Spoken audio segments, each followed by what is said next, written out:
What is up, ladies, gentlemen, and NBs? Welcome to another episode of the Valenti Vod. It looks like the girls are fighting. Major clashes between Marco Rubio and Elon Musk in the White House because Marco Rubio just won't follow Elon Musk's orders, and Elon Musk is the Führer, right? So Elon Musk is demanding that Marco Rubio fires like thousands of people, federal government employees within the State Department, and he's not fucking doing it. And now it looks like the girls are fighting, and the New York Times has some inside sources, and we're going to cover a little bit of it. But before we do, I want to remind you to like, comment, subscribe, hit the notification bell, donate $7,000 to the channel, and get some of the merch from down below. You can get these beautiful Valentiverse mugs. You can also get hoodies and tank tops and t-shirts and all that jazz. We also have a... Excuse me. We also have a 20% off link to Ground News in the description if you're interested in that. That's how I parse through the bullshit and I come to my own conclusions. But without further ado, let's dive right into the story here, all right? Inside the explosive meeting where Trump officials clashed with Elon Musk, simmering anger at the billionaire's unchecked powers spilled out in a remarkable cabinet room meeting. The president quickly moved into reign, Mr. Musk. Look at that little fucking reptile.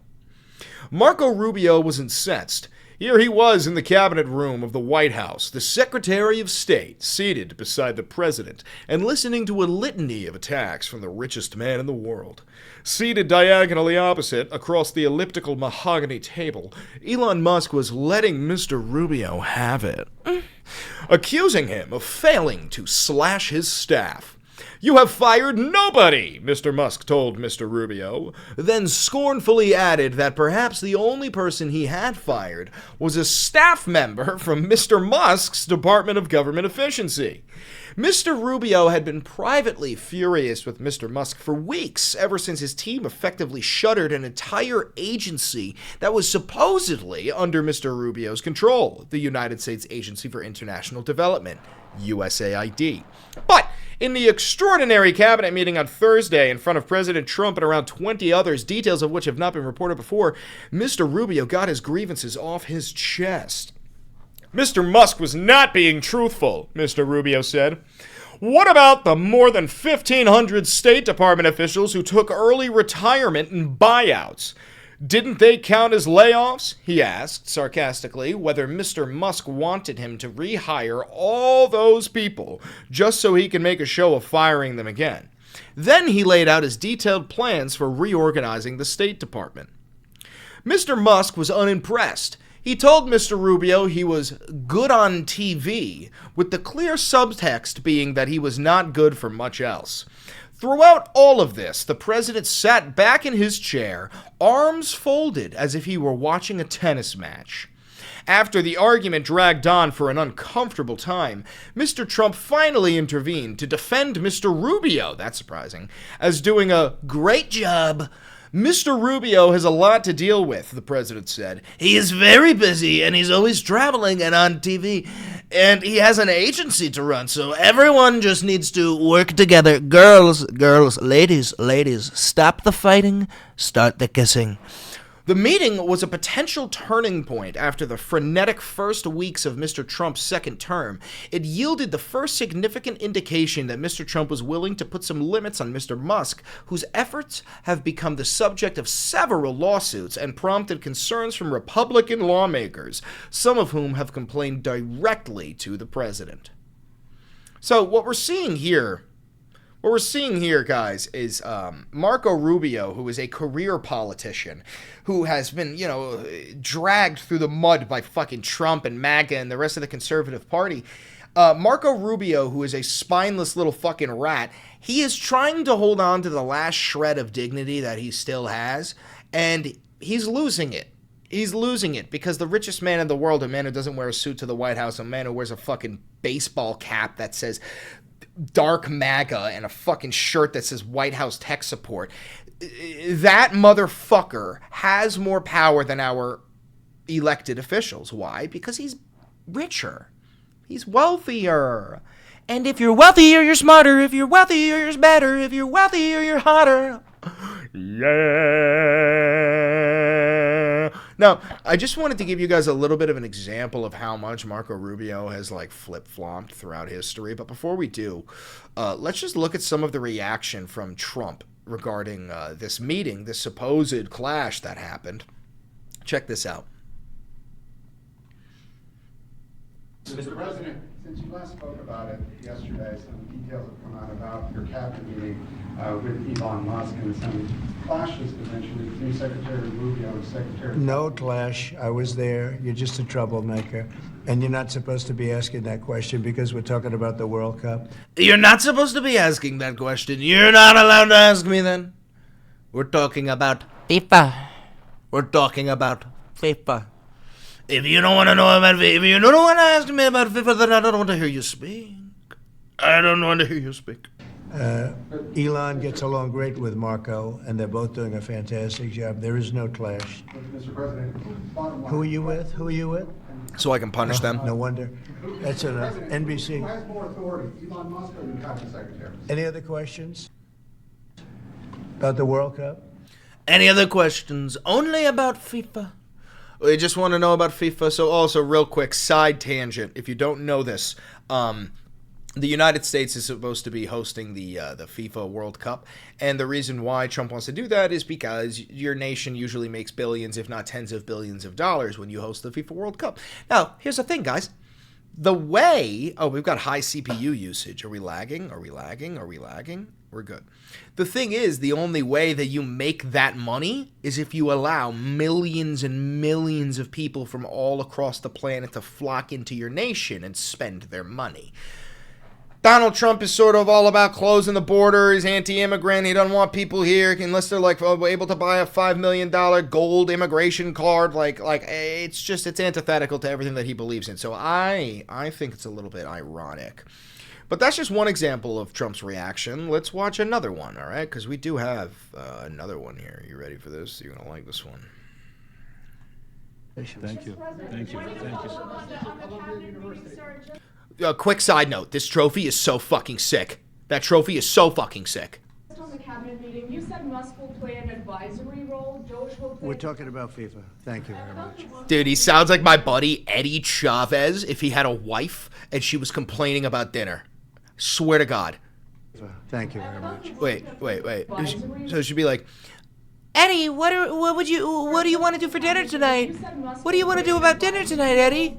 We're talking about FIFA. Thank you very much. And they're both great guys. And by the way, they both get along fantastically well. Marco has done unbelievably as Secretary This of guy State. does not want to be here for this.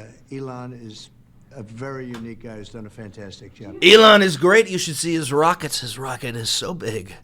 His rocket is so strong. It's got the thrusting power of 1 million horses. 1 million. Some might even say 1 billion. It's a big rocket. Oh, I'm going to come. Enough. It's FIFA. Is this a FIFA question? Is this a FIFA question? Playing out with the tensions you have with Canada and Mexico. Oh, I think it's going to make it more exciting. Tension's a good thing. Even for the World Cup? Yeah, I think so. I think it makes it much more exciting. We love tension. Tension is good. We love tension. Tension makes the World Cup more exciting. We want people to think they might die. We want maybe hypersonic missiles, nuclear-tipped warheads. Maybe people think, maybe people go, goal, and now we're dead.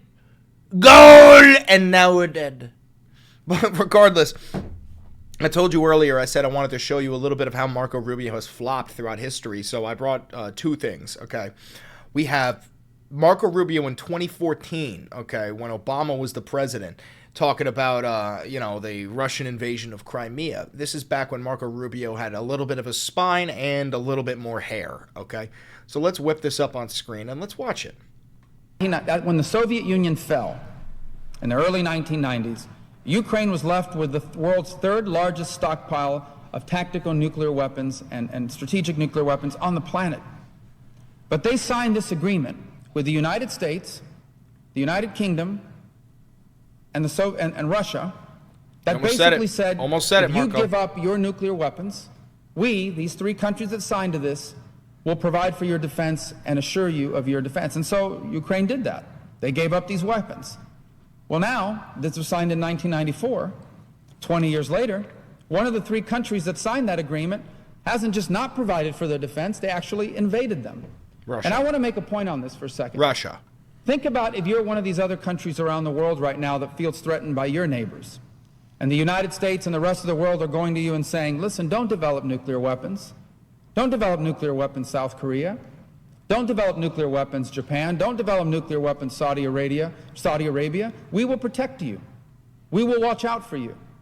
What kind of lesson do you think this instance sends to them? I think the message this is sending to many nations around the world is perhaps we can no longer count on the security promises made by the free world.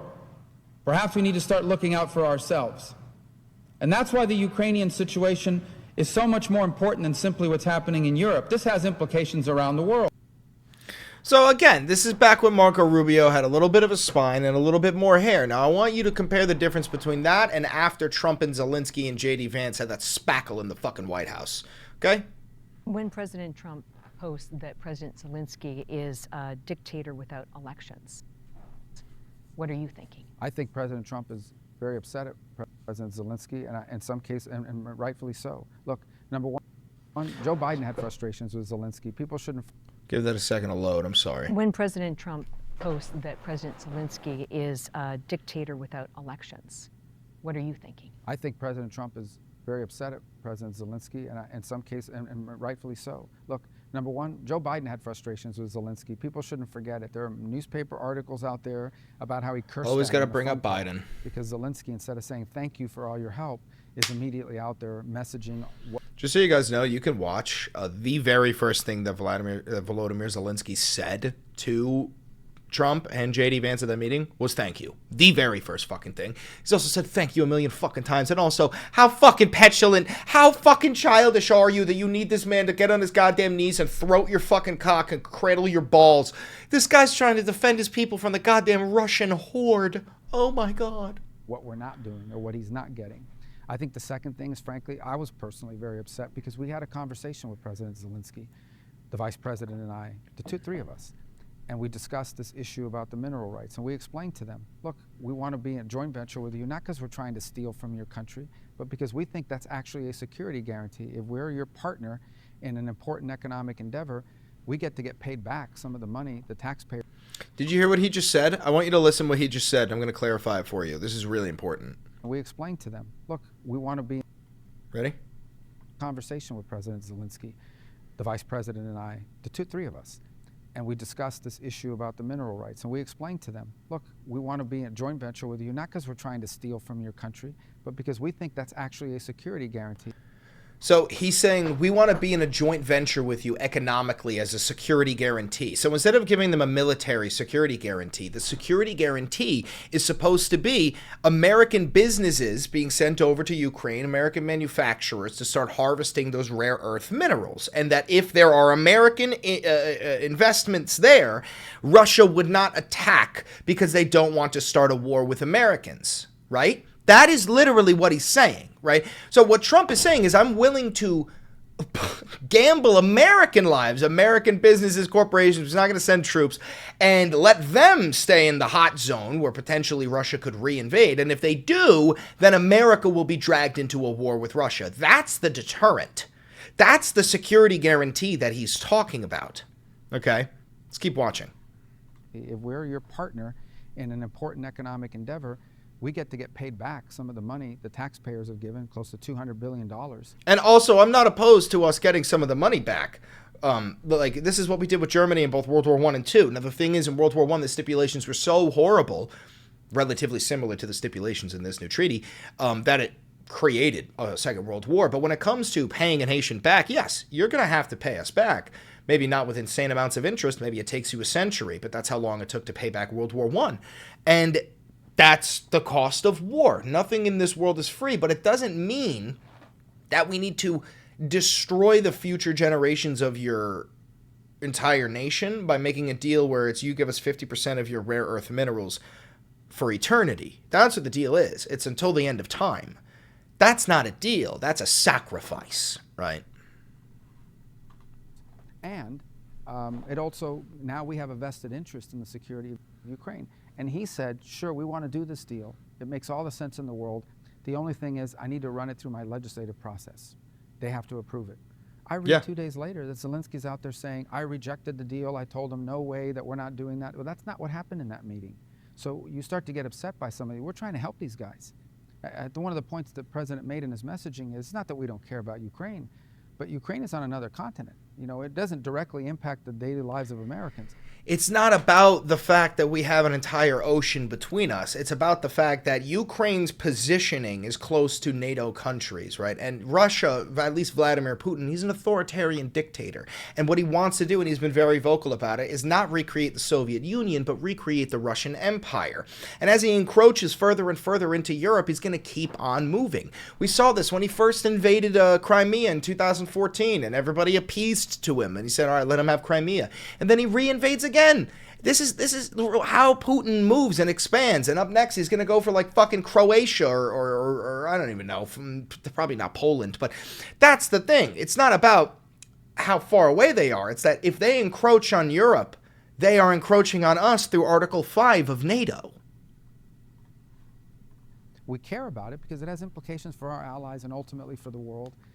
There should be some level of gratitude here about this. And when you don't see it and you see him out there... There's an extreme level of gratitude. He's been extremely grateful, at least the shit that I've seen. He's always thanking us. He's always thanking the American people. He's always fucking thanking us. In a world of disinformation, that's very counterproductive.